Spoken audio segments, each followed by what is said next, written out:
In this video, I want to show you how to fix your Canon PIXMA TS4320 in case you're having issues with it.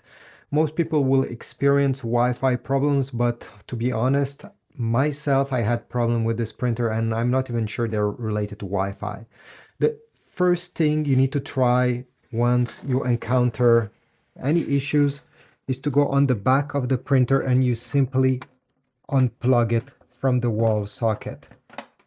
Okay, and leave it like this during around 10 seconds. Let the printer completely shut down and then connect it back.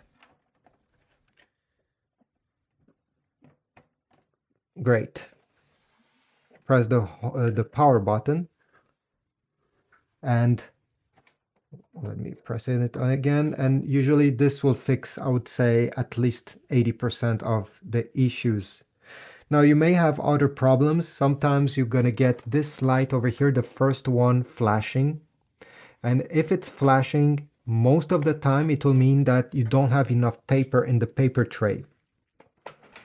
So this is the paper tray, and if you have only 1 or 2 or 3 sheets of paper left inside, I don't know why this printer doesn't allow you to print. It really wants you to have a small stack of paper. So simply put more paper in your paper tray if you got that light flashing. Usually if that flashing, this light over here will also be flashing.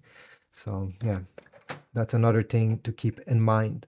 Another problem that this printer can have is a paper jam. And to fix a paper jam on this model, you can put your finger over here, pull up the top panel, wait until the carriage stays put, and now take a look everywhere to see that if there is a paper jam or something stuck that it's not supposed to be there.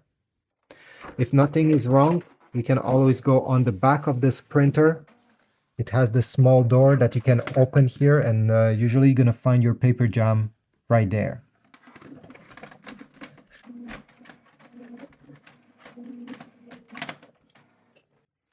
I hope this video was helpful. If so, please leave a like, subscribe, comment down below, and I will see you in the next video.